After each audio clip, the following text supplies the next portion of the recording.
Vou mostrar para vocês uma coisa aqui. Vocês, quase todos, na verdade, eu tenho um aluno só que não me respondeu, né, o pré-survey. Só para me ter uma ideia, mais ou menos como a gente vai, mais ou menos a gente sempre imagina. Né? Então, quer dizer, só para vocês terem uma ideia, então, quer dizer, na verdade, nessa turma não tem ninguém da Unifei de Campos de Itabira, estão todos aí do campus de Itajubá, né? A gente tem 14 alunos da graduação e o Jean da pós-graduação, né? E a gente tem os nossos 3 colegas aí, o Leonardo, o Newton e o João Pedro, do Instituto Constanta. Né? Muito legal, a gente agradeço muito vocês estarem aqui, acho que como eu falei bem no início, não sei se estavam todos aqui, isso só brilhando o nosso grupo, a gente conta com vocês, com a experiência de vocês, também para a gente juntos aqui, né, desenvolver uns projetos legais, que são esses 3 do outro aqui, né, que não é o pessoal do Instituto Constanta, né? Legal, pessoal. Só para vocês terem uma ideia bem rápida aqui. Então, tá bem, eu acho que, assim, de uma maneira geral, a gente tem computação, né, controle e automação, né, eletrônica e outros, porque depende da área, são áreas, principalmente o pessoal de pós-graduação, que tem outras áreas, mas de uma certa maneira está relativamente equilibrado nas 3 áreas, área de computação, de eletrônica e controle e automação, que é bem interessante, porque cada um tem uma visão bem distinta. Só de controle e automação tem uma visão que precisa que tem que mudar a cabeça para o machine learning. O pessoal de computação vai ter que aplicar mais a parte de microcontroladores, o pessoal de eletrônica, a parte de algoritmos. Então é legal, porque cada um vai ter que aprender um pouco da área do outro aqui, esse que é legal, tá?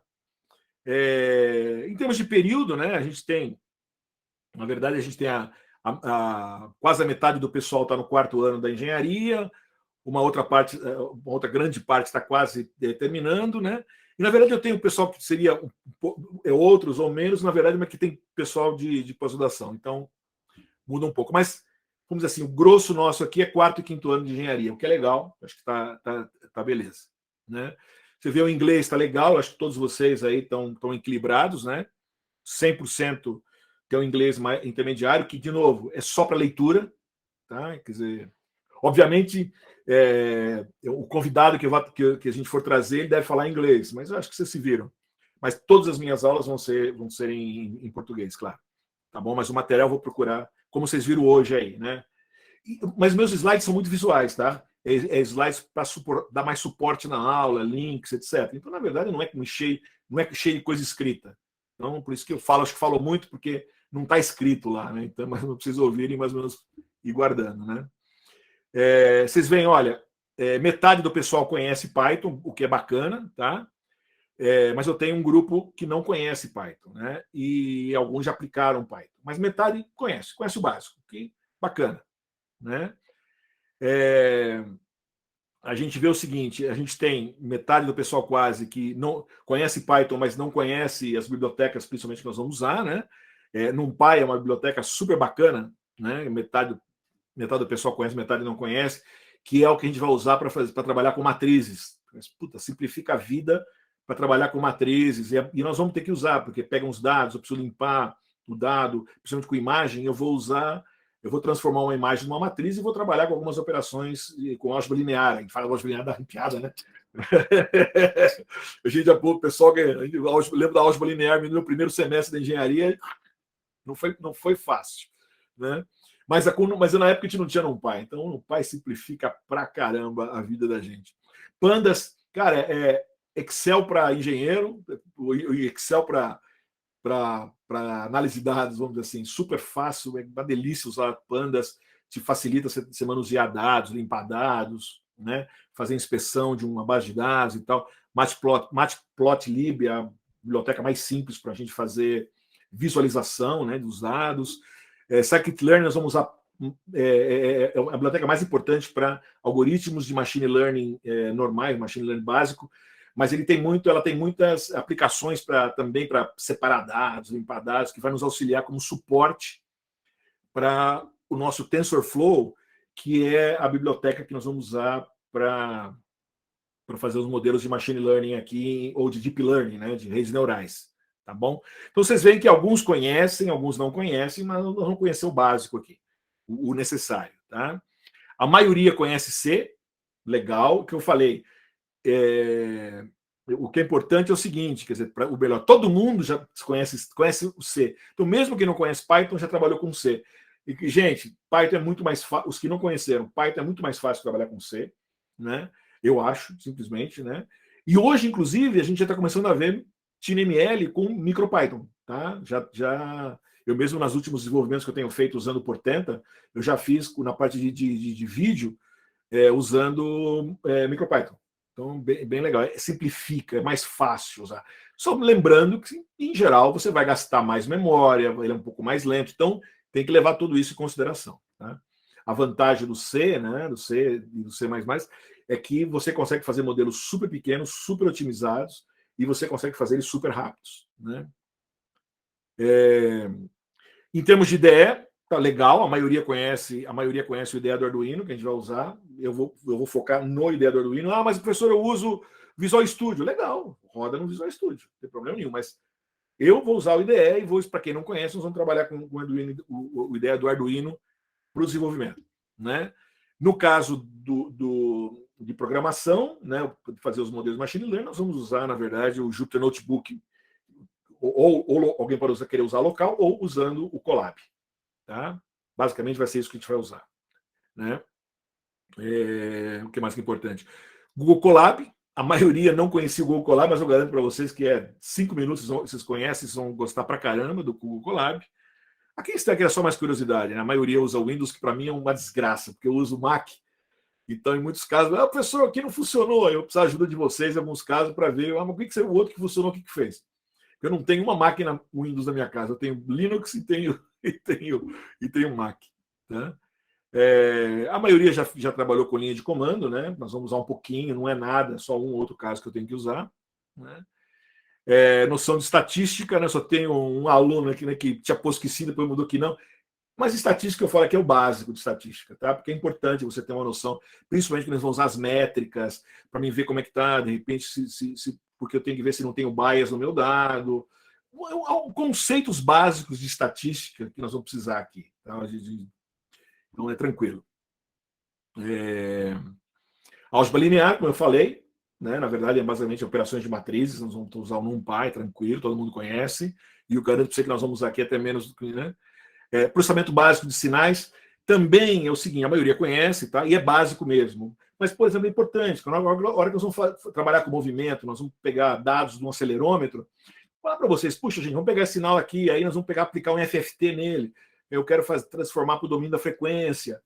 Ter uma noção, né? Como é que faz a amostragem, a importância da amostragem. Puxa vida, mas se eu vou pegar um sinal, se eu tenho componentes de frequência que vão até 1 kHz, eu vou ter que fazer a amostragem de 2 kHz.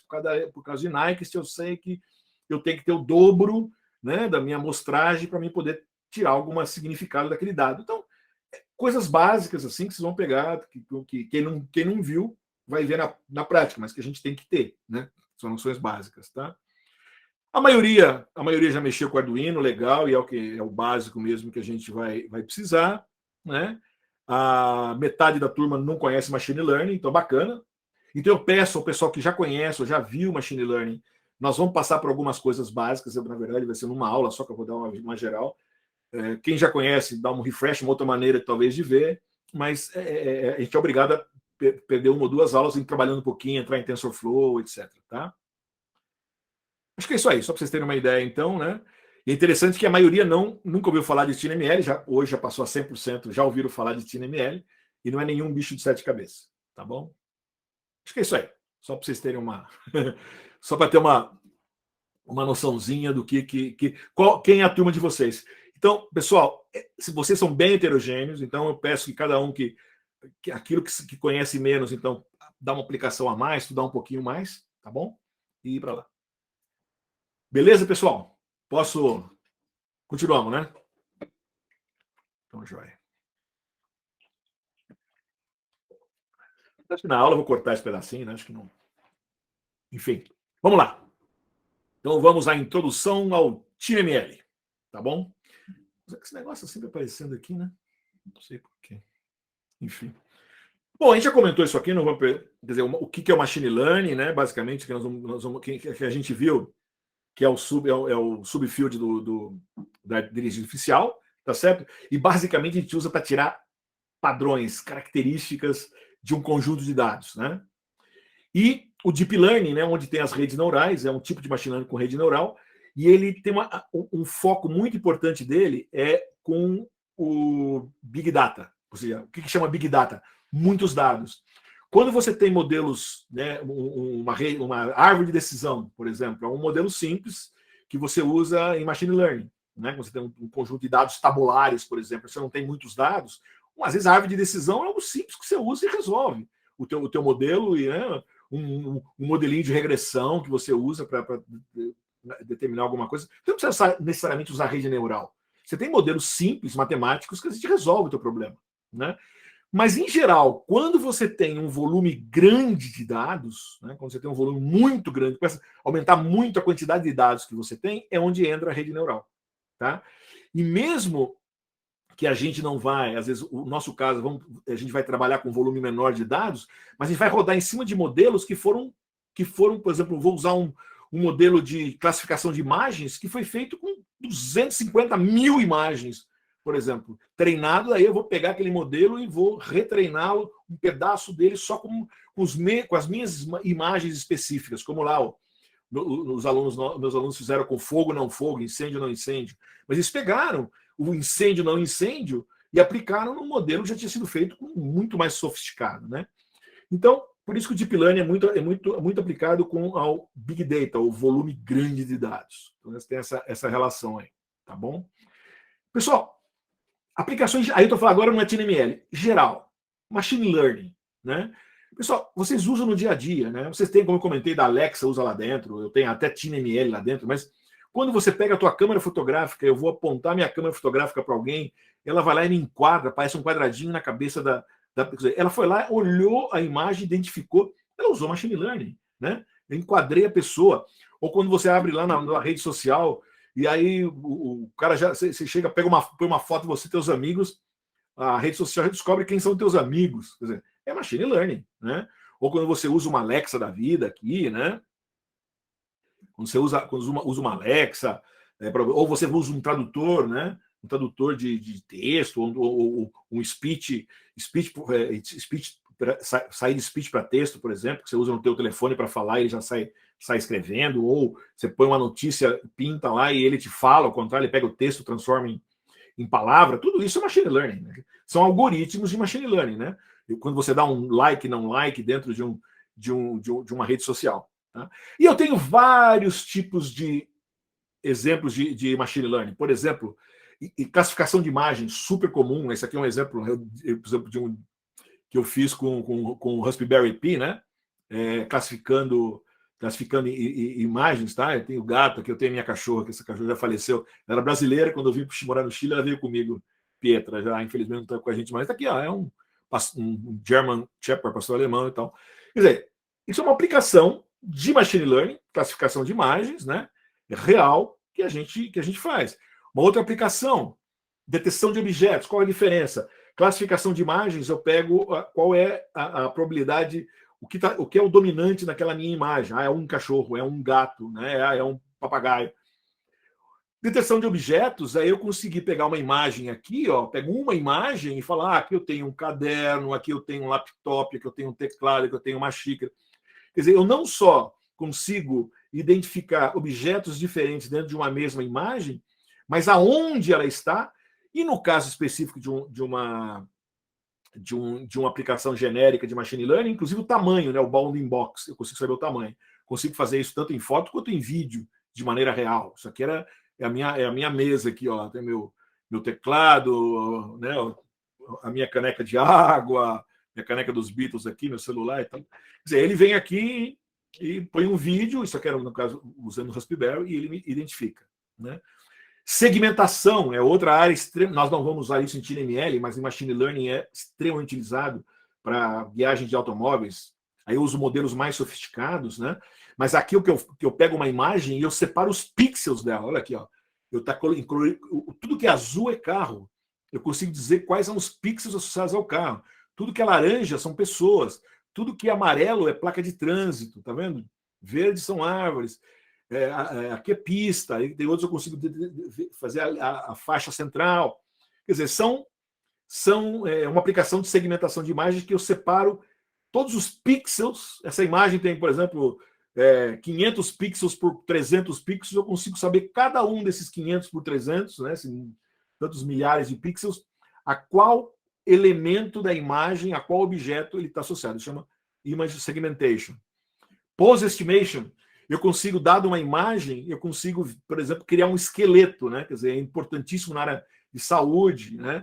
Isso aqui é um exemplo, por exemplo, essa garota aqui é uma menina que estava morando com um colega meu aqui no Chile. Ela veio estudar balé balé no Chile, e morava na cara um amigo meu que é engenheiro do Inatel, aí formado aí pertinho aí em Santa Rita do Sapucaí, perto de Itajubá. E é uma foto dela, eu peguei a foto dela e tal, e eu tinha publicado um projeto, até pedi para ela, botei a foto, até foi a abertura do projeto dela, né, com a foto. Então, legal, isso aí, no caso, fiz com o Raspberry Pi. Ainda não vi aplicações com TinyML disso, mas é uma aplicação que, na área de EdML, extremamente utilizada hoje em dia, e na área de saúde, bastante. Né? Tradução, né, isso é de linguagens, por exemplo, obviamente, de novo, não tem para TinyML, mas é uma visão geral. Sistema de recomendação, né, que a gente encontra hoje em EdML, né, que eu tenho minha conta do Netflix, aí se o Marcelo gosta de filme de ficção e filme de ação, então o outro, né, aí, sei lá, o Jean também gosta de filme, ele gosta de ficção, talvez ele goste de ação, deixa eu recomendar filme de ação para o Jean. Então, quer dizer, sistemas também que são algoritmos, né, de machine learning gerais que a gente vê por aí. Então, vocês viram que quando eu falo em machine learning, pessoal, estou falando um monte de algoritmos, para cada um com algoritmos específicos. Isso é importante, só para desmistificar um pouco, porque não existe ainda inteligência artificial geral. Existem pesquisas sendo feitas em todo mundo do que a gente chama de a inteligência artificial geral, né? Os robôs lá da Skynet. Isso não existe hoje em dia. O que existe, na verdade, é esse bando de aplicações.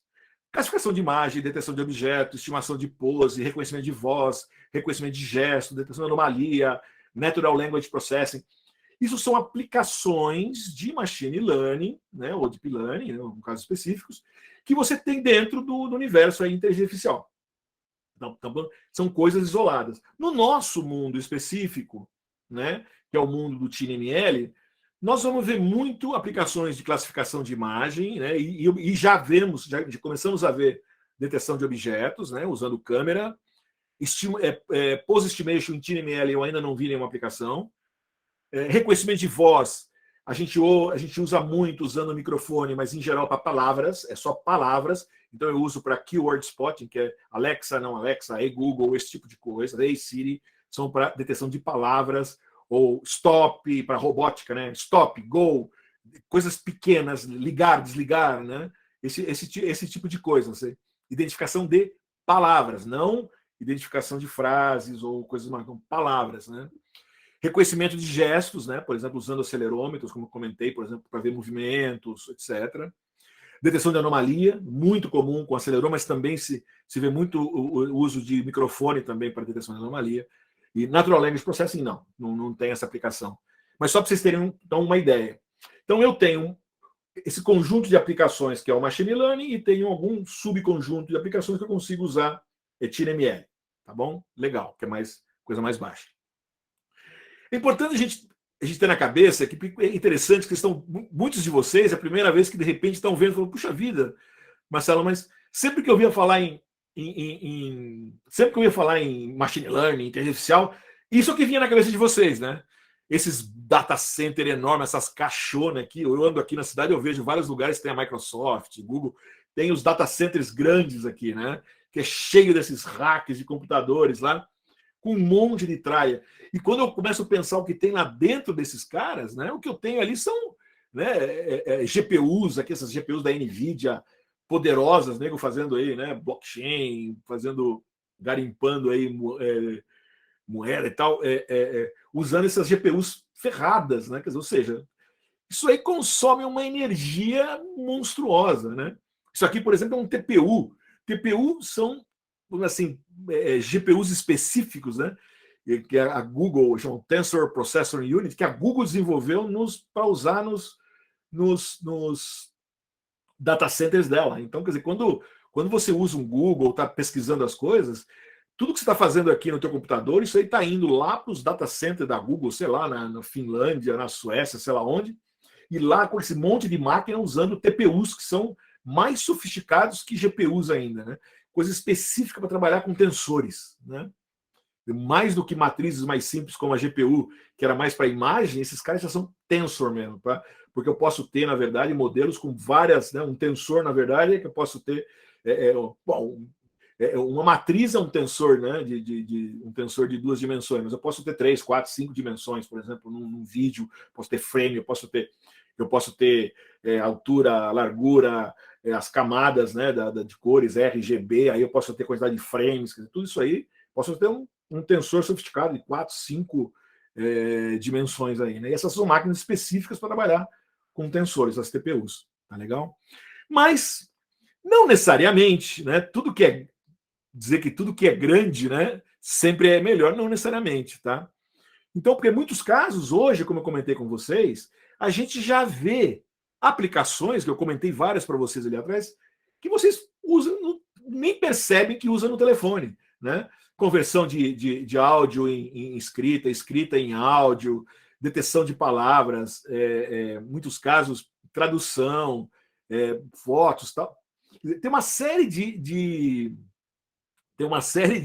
aplicações que antes você só via nesses grandes data centers acontecer em dispositivos relativamente pequenos, como o celular de vocês, tá certo? Beleza, né? O que a gente vê, é óbvio, que a grande diferença entre esses dois caras esse cara é potência, né? Gasto muita energia, e um celular eu gasto baixa potência, né? Obviamente não é tão baixa quanto um dispositivo embarcado, mas é muito menos do que lá. E eu consigo fazer aqui, tá certo? Isso é bem interessante, né? Quando eu tenho modelos, eu tenho dados que estão trabalhando lá, que eu estou tendo que mandar para esses data centers, eu sempre preciso de uma alta bandwidth, né? Eu preciso muita. Os dados vão todos que eles vão ser tratados lá. Quando eu trabalho no edge, né? Quando eu trabalho na borda da minha rede, né? Por exemplo, trabalhando já com modelos no meu celular, eu preciso de baixa banda, porque muita coisa. Qual que é a minha ideia? Muita coisa eu vou fazer dentro do meu celular. E com isso, eu vou precisar enviar muito menos dados, né? Então, isso, inclusive, faz com que eu tenha uma baixa latência também, né? Porque você imagina que tudo que você fizesse no teu celular, você tivesse que conectar. Cada vez que eu fosse abrir meu celular, eu ia botar o dedão aqui, né? Para ter o celular que eu abro com o dedão, eu ponho o dedão, ele escaneia meu dedão, manda lá para a nuvem para saber se é o dedão do Marcelo. Ferrou. Não faço isso. Eu tenho um modelinho aqui dentro que escaneia o meu dedo e sabe que aquele dedo é meu. E aí eu fiz aqui, então a latência é muito rápida. É o tempo que vai da leitura do meu dedão para o microcontrolador, para a CPU do meu telefone, e devolve e manda abrir a tela. Se sou eu, não sou eu. Ou eu estou me vendo aqui, ele abriu a tela, ou fecha, ou não sou eu, ele não abre a tela. Né? E a latência é muito curta, porque é aqui. Tá? Então, gente, essa é então você fala, puxa, que legal, então resolvi tudo aqui. Aquilo que eu falei, não necessariamente, né? Porque esse cara aqui, quando ele está rodando machine learning na ponta, eu estou usando sensores como microfone, câmera, vibração, a hora que eu mexo nele, ele abre, ou algo assim, quer dizer, que ele tem um detetor de vibração, né? TinyML? Ainda não. Por quê? Porque ele não está sempre ligado. Essa é a grande limitação de um edge device. Isso é um edge device que faz machine learning, né, na ponta, vamos dizer assim, mas não está sempre ligado. Eu tenho restrição por causa da bateria dele. Tá certo? Então essa é uma limitação. Tá? Quando eu vou para um Google Assistant, claro que o Google Assistant, como ele é um equipamento, um Google assim, uma Alexa, ele está ligado na tomada. Mas dentro dele tem dispositivo que está fazendo TinyML, como coloquei, para ouvir o Ei Google, né, ou Oi Alexa, e ele ali ele precisa de muita pouca energia. para trabalhar. E aí a gente vê milhares de exemplos. Só pego o meu relógio aqui, né? Meu iWatch, ele tem aqui dentro uma série de funções, né? De TinyML, que não é ela que gasta energia, mas são funções que analisa se eu movi o braço, se eu estou fazendo alguma ação. Ele foi programado para isso. Inclusive, eu posso programar para que se eu levar um tombo, ele consegue, pela variação, ele está sempre ligado e monitorando se eu estou. Como é que está. Ele tá acostumado, ele sabe como é que eu. Ainda mais eu que sou italiano, né? Então mexo a mão para caramba. Mas, de repente, ele vai ver que se eu mexer a mão de uma certa maneira, eu posso estar levando um tombo, na verdade, né? Então ele vai lá e vai, sei lá, dar um alarme, chamar alguém, ó, o cara levou um tombo e ficou parado, aconteceu alguma coisa, né? Ninguém, normalmente, não é uma atitude normal. Então está vendo cada vez mais o quê? Esses, vamos dizer assim, machine learning nesse tipo de dispositivo.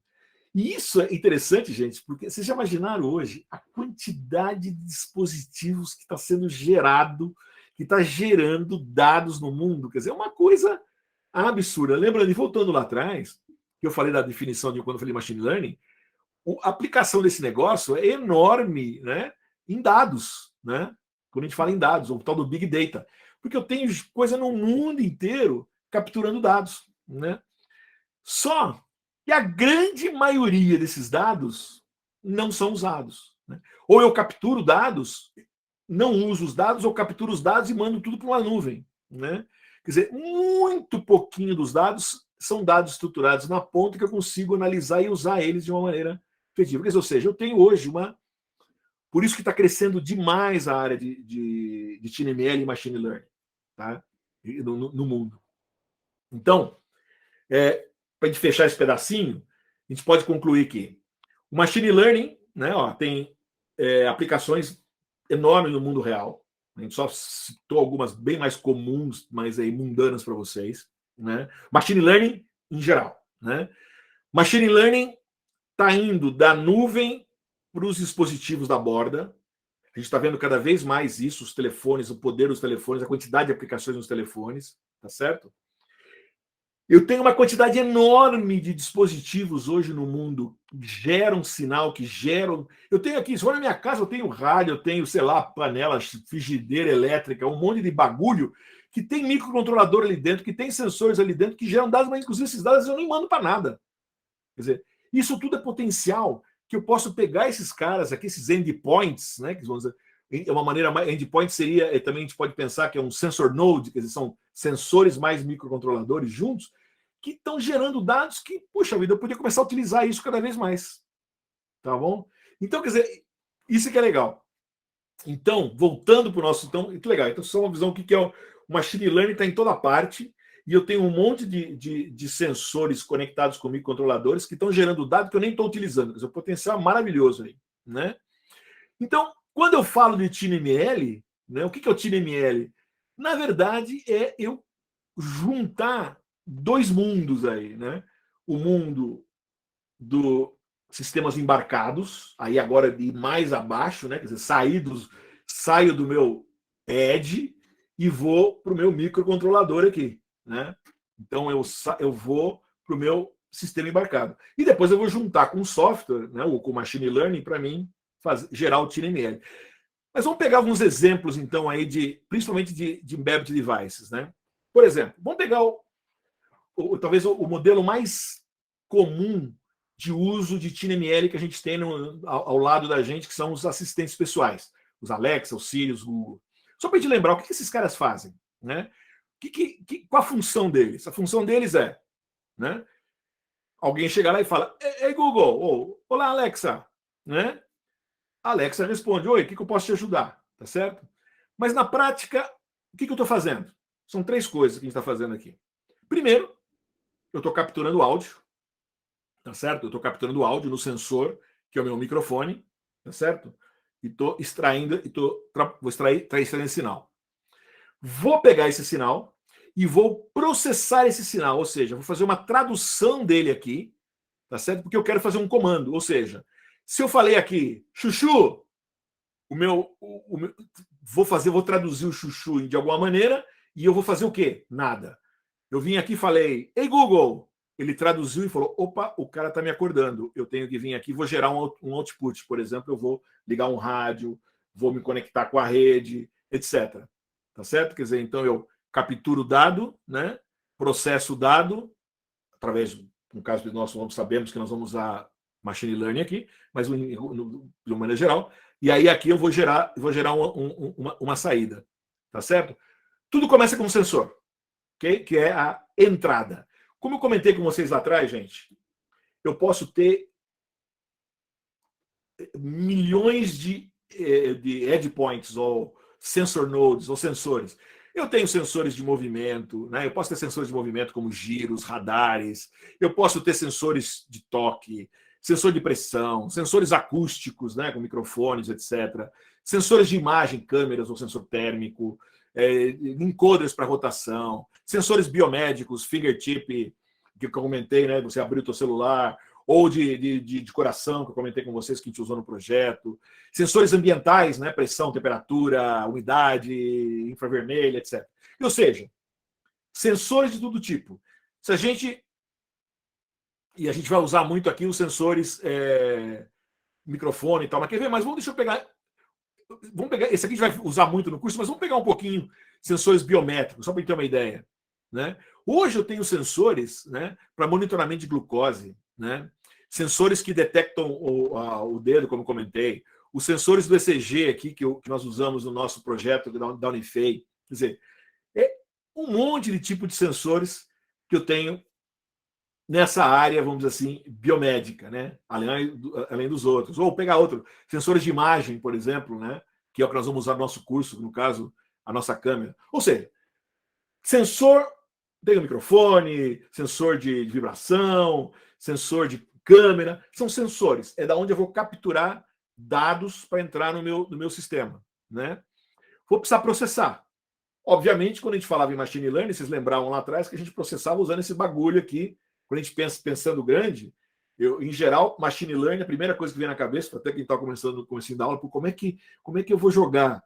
Na prática, né, quando eu falo quando eu estou rodando um machine learning pesado, eu estou rodando numa máquina da NVIDIA aqui, né, numa GPU da NVIDIA. Que se eu pensar em termos de microcontrolador, de microprocessador, MPU, ó, essa aqui é uma foto, né, só para você ter uma ideia de tamanho, essa é uma foto, está numa certa proporção, mais ou menos do tamanho, mais ou menos aqui proporcional à minha tela, que é a CPU, tá?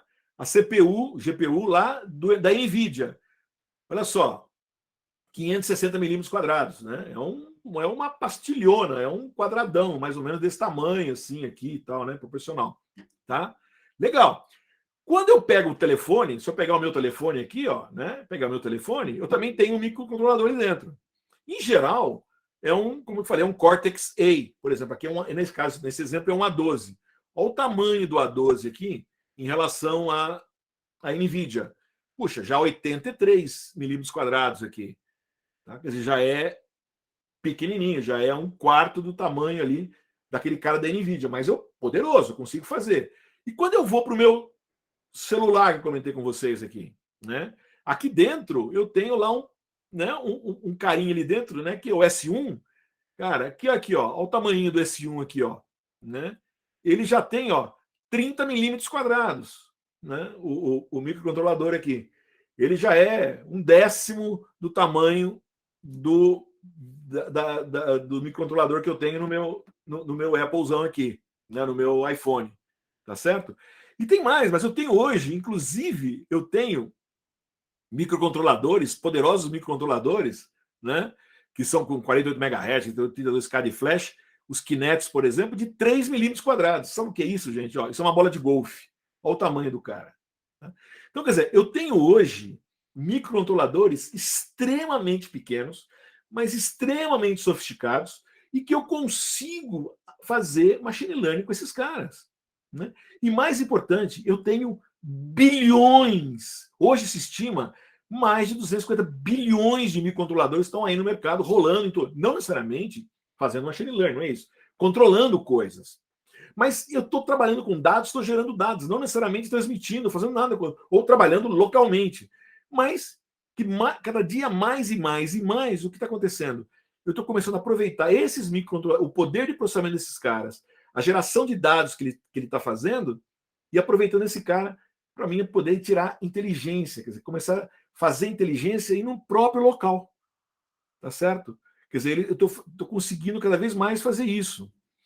Isso eu estou conseguindo porque o que acontece? A cada ano que passa, eu tenho cada vez mais um volume enorme de microprocessadores sendo desenvolvidos, criados, e quase tudo hoje é mais barato você trabalhar com um microcontrolador do que fazer um circuito eletrônico de controle discreto ou o que seja, né? Esses caras, o preço deles vem caindo absurdamente, né? Ao longo do tempo, né? Então você tem os microcontroladores cada vez mais poderosos, mais sofisticados, né? Cada vez com mais transistores internos lá, né? Menores, mais sofisticados, cada vez maior nível de integração, mais sofisticados, mais baratos. E a mesma coisa acontece com a memória, que é muito importante. Cada vez eu tenho mais memória, cada vez memórias menores em tamanho, com maior capacidade, com preço menor, e tudo isso junto, cada vez consumindo menos energia. Tecnologias que cada vez usam menos e menos e menos energia, né? Baterias sendo, por outro lado, baterias sendo desenvolvidas que cada vez são menores, duram mais tempo, mais estáveis. Também é importante, o nível da bateria ser o mais estável possível, né? Então, gente, a gente percebe, né, que aí eu tenho tamanho diminuiu, integração diminuiu, e cada vez que eu diminuo, eu gasto menos energia nesses carinhas. Então, enquanto eu gasto aqui, ó, 300 watts numa NVIDIA, né, alguns watts para operar o meu celular aqui, eu preciso de 0,1 miliwatts para rodar uma rede neural, por exemplo, num carinha pequenininha desse aqui. Então, isso que está sendo legal. Essa miniaturização, né, dos microprocessadores, né, essa miniaturização dos microprocessadores, dos microcontroladores, cada vez com mais poder de processamento, né, com custo menor e cada vez com consumo menor de energia. O que me leva a poder trabalhar, por exemplo, com baterias, né? Aí eu posso pegar uma bateria tipo botão aqui, conectar em microcontroladores pequenininhos como esse Syntiant aqui, NPD100, e estou fazendo redes neurais com ele, machine learning, durando uma bateria dessa durando anos. Perceberam qual que é a jogada? Quer dizer, hoje o hardware está me levando a isso. Obviamente, depois eu vou precisar jogar software aí dentro, mas vocês estão vendo, então, hardwares cada vez mais poderosos, cada vez menores, consumindo cada vez menos energia, junto de baterias cada vez menores, cada vez mais poderosas, consumindo menos energia e também com menos custo. Quer dizer, o mundo está se juntando, coisa que eu não tinha 10 anos atrás. Por isso esse boom, por isso que vocês estão sentados aqui ouvindo falar de TinyML, coisa que há 2 anos atrás, 3 anos, a gente não ouvia falar, né?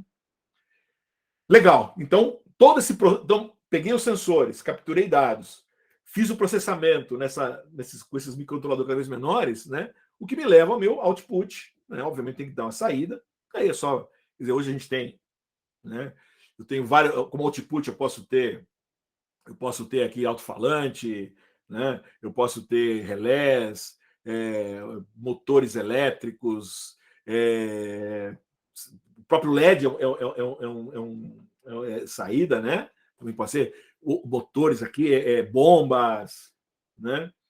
E aí vai, né? Eu posso ter displays, por exemplo, o próprio telefone, né? Ele tem sua saída no seu display, etc. Tá bom?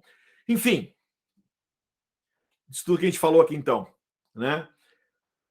O coração, quer dizer, o sensor, o processamento e as saídas, mas qualquer sistema que eu faça, mas o coração aqui, né, tem muito a ver, então, com tamanho, né? Quando eu falo de TinyML, né, microcontroladores aplicados a TinyML, tamanho é super importante, baixa potência, super importante, então estamos falando de alguma coisa conectada ao uso de bateria, né? Baixo custo, né? Quer dizer, coisas baratas, o que a gente está falando hoje é cada vez mais coisas super baratas, quer dizer, quando eu venho aqui eu tenho um microcontrolador, uma SPCAM de $10, eu tenho aqui uma câmera de média resolução conectada num microcontrolador de duas CPUs aqui, por exemplo, de 32 bits, né, cada uma, e super poderosa, com $10. Quer dizer, é o que está acontecendo com a gente, coisas baratas, poderosas, que eu consigo trabalhar com bateria super pequenas, né? Então, com custo muito barato, tá certo? E, obviamente, quando eu falo de custo barato, o que eu tô vendo é a questão da demanda, quer dizer, isso aí está cada vez mais.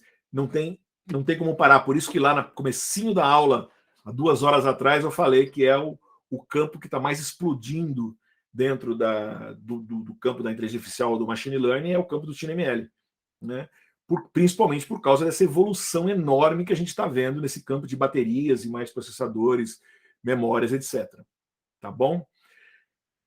Em suma, o que faz o TinyML são os sistemas embarcados, tá certo? Que eu comentei com vocês agora. Então, quando eu falo de sistemas embarcados, são sensores, microcontroladores, né?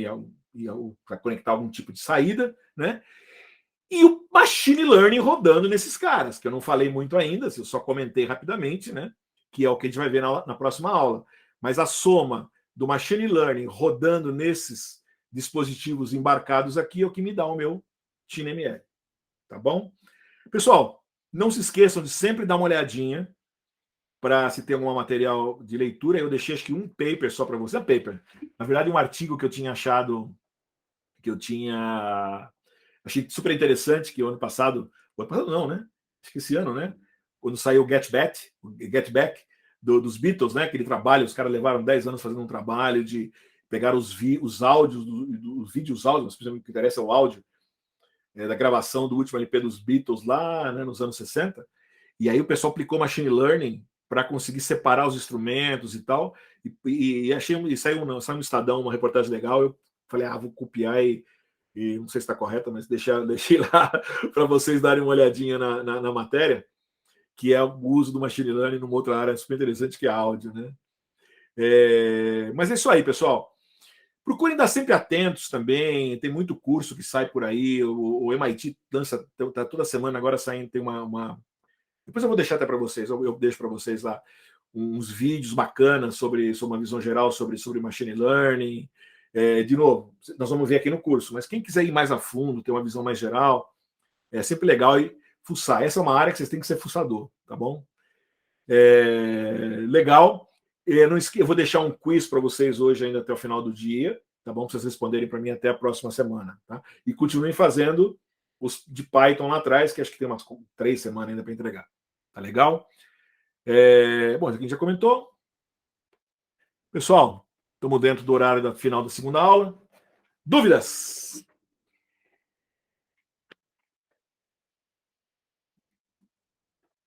Nenhuma dúvida? Tranquilo? Acho que hoje a gente falou mais generalidades, né? Mas olha, eu garanto para vocês que no fundo vai ser a ideia mais ou menos essa: dando conceitos, aí vamos sentar, fazendo algumas coisas, testando e. Né? Peço paciência para vocês com algumas coisas, eu até falei, muito que eu falei, muitos de vocês já conhecem, alguns não conhecem. Vamos ter paciência com os amigos. Não deixem de sempre fazer as minhas sugestões. De novo, esse é um curso de umas 60 horas, o que quer dizer? Essas 2 horas que a gente tem aqui, né, de palestra e hands-on, um pouco que nós vamos fazer juntos, coisas, mas no mínimo vocês vão precisar de mais 2 horas por semana. 2 horas comigo aqui e 2 horas por semana. Ou lendo alguma coisa, ou fazendo uma pesquisa, ou trabalhando no seu projeto. É a única maneira de aprender, gente. Botar a mão na massa, tá bom? Ok? Tá bom, pessoal. Então, muito obrigado pela presença de vocês aí e até a próxima semana.